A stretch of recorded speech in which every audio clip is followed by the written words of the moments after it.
युद्ध, दुनिया में बढ़ता तनाव और भारत की राजनीति में तेज हो रहे प्रत्यारोप।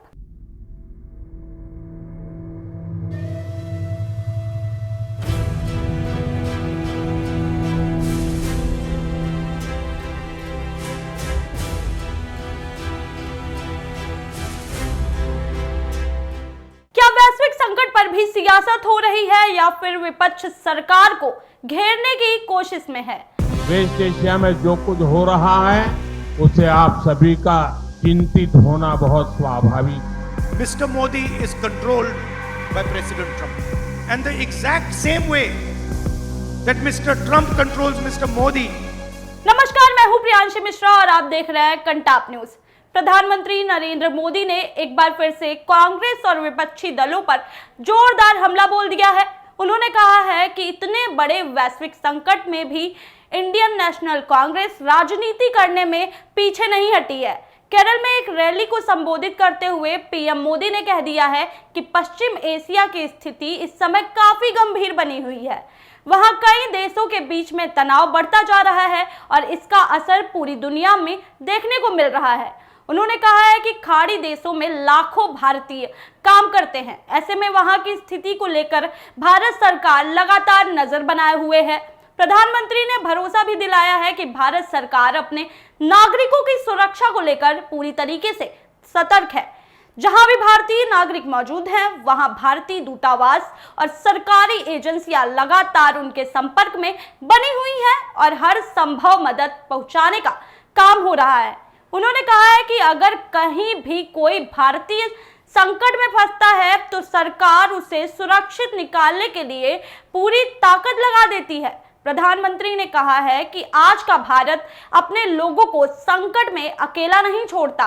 पहले भी कई बार भारत सरकार ने मुश्किल हालात में अपने नागरिकों को सुरक्षित वापस लाने का काम किया है, चाहे युद्ध की स्थिति हो या प्राकृतिक आपदा, या भारत ने हमेशा अपने नागरिकों की सुरक्षा को प्राथमिकता दी है।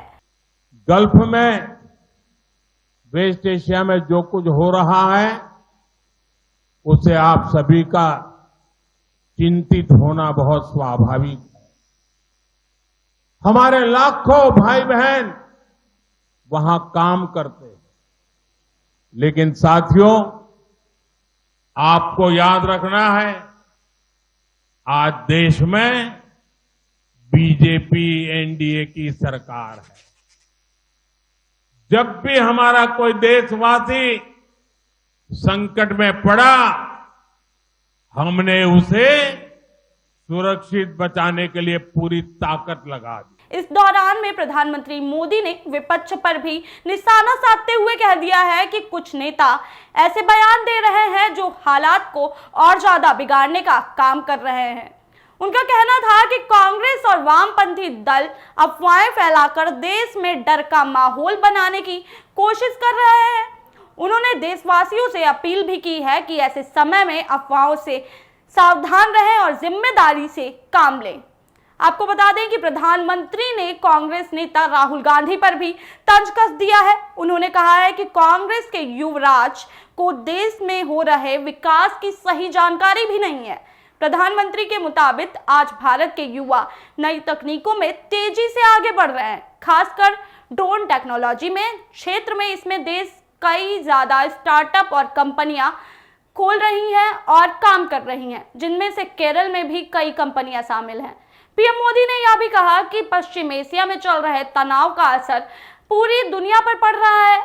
इससे अंतर्राष्ट्रीय ऊर्जा बाजार भी प्रभावित हो रहा है और कई देशों में तेल और गैस की सप्लाई को लेकर भी चिंता बढ़ रही है। उन्होंने लेकिन भरोसा जताया कि भारत भी इन हालात पर लगातार नजर बनाए हुए है और इसी के साथ उन्होंने एक बार फिर से आत्मनिर्भर भारत की बात कही है।